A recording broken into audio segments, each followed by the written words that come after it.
की राजनीति बंद करो, तुष्टीकरण की राजनीति बंद करो। हेमंत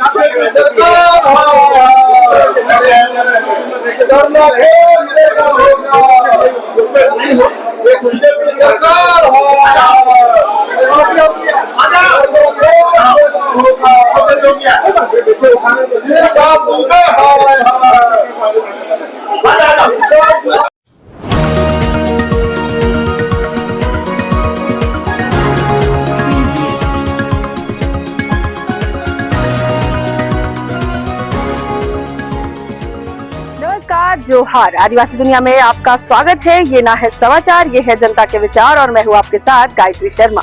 झारखंड मॉनसून सत्र शुरू हो चुका है और आज मॉनसून सत्र का दूसरा दिन भी हंगामे की भेंट चढ़ जाएगा। जिस तरह से सदन के शुरुआत में ही सत्ता पक्ष के साथ साथ विपक्ष भी अपनी अपनी तख्तियों को लेकर लगातार नारेबाजी करते हुए नजर आए। जहां एक और सत्ता पक्ष ने यह कहा कि बांग्लादेशी घुसपैठ का मुद्दा यह मुद्दा राज्य का ना होकर के केंद्र का मुद्दा है, तो वहीं बीजेपी लगातार सत्ताधारी विधायकों को घेरती हुई नजर आई कि घुसपैठी वाले मुद्दे पर जेएमएम अपना पलड़ा झाड़ रही है।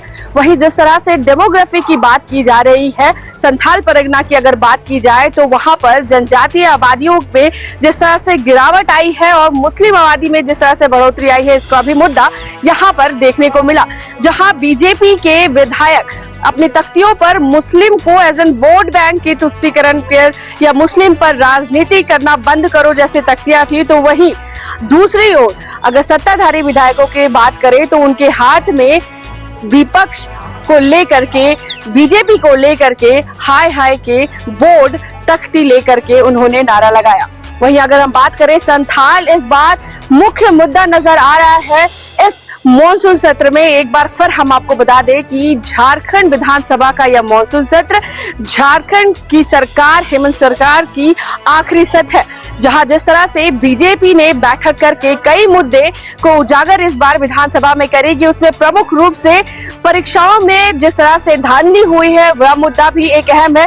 तो वहीं दूसरी ओर झारखंड के युवाओं के भविष्य के साथ हेमंत सरकार जिस तरह से खिलवाड़ करती हुई नजर आ रही है, इस पर भी विपक्ष हंगामा कर सकता है। वहीं दूसरी ओर बांग्लादेश घुसपैठी का मुद्दा गरमाया हुआ है।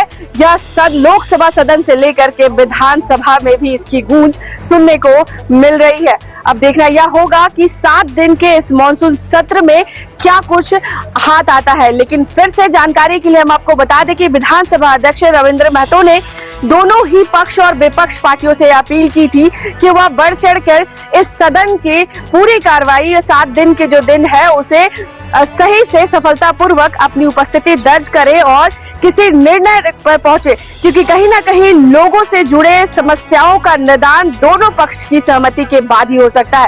अगर इसमें हंगामा होता है या फिर पक्ष और विपक्ष आमने सामने खड़े होते हैं तो किसी भी निर्णय पर नहीं पहुंचा जा सकता। इसकी अपील विधानसभा के अध्यक्ष रविन्द्रनाथ महतो ने कही। फिर से आपको बता दें, विधानसभा मॉनसून सत्र का आज दूसरा दिन है।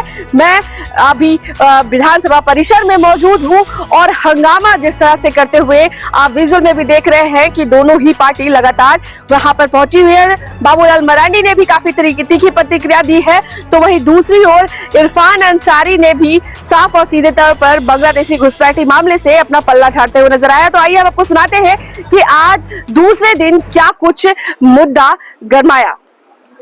बांग्लादेशी घुसपैठियों की बात और आखिर जेएमएम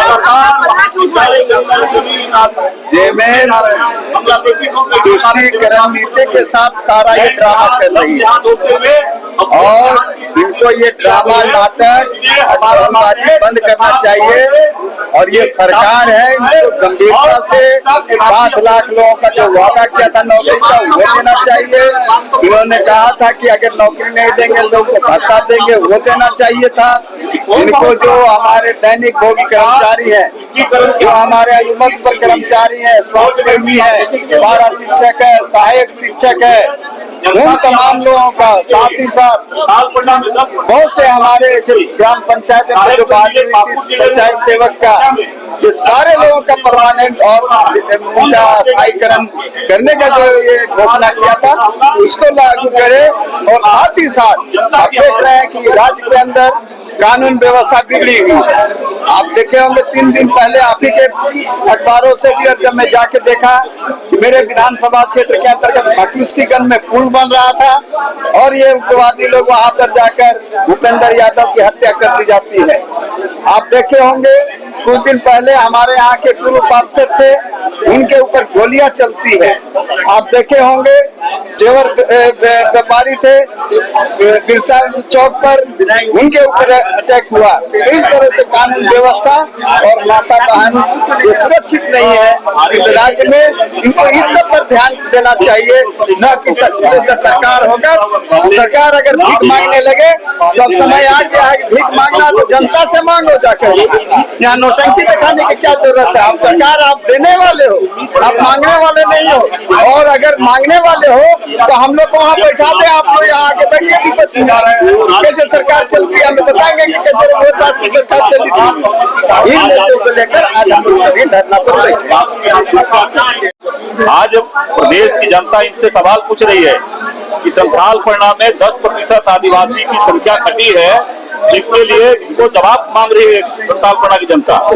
और उससे भी बढ़कर के बात, जब बांग्लादेशी घुसपैठियों की बात को आवाज उठाने का काम संथालपरना के पाकुड़ जिले के आदिवासी छात्र के नौजवान जब ये मांग करते हैं, आवाज उठाते हैं, तो रात को बंद कमरे में मध्य रात्रि को असामाजिक तत्वों के साथ कथित पुलिसकर्मी मिलकर के और उन नौजवानों की आवाज को दबाने का काम करता है भारतीय जनता पार्टी।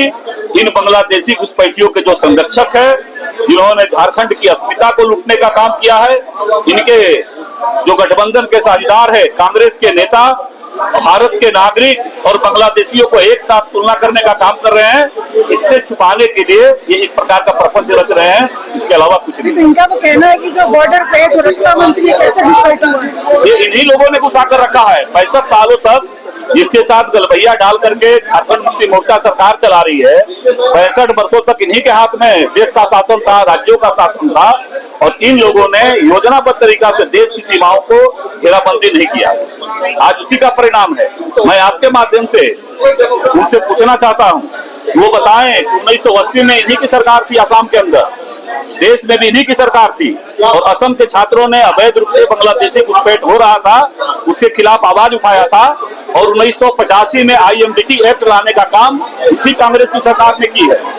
इसलिए ये घड़ियाली आंसू बहाना बंद करे और इस तुष्टीकरण की जो राजनीति इन्होंने किया है देश के साथ, झारखंड के साथ, इसका जवाब झारखंड की जनता को देनी पड़ेगी।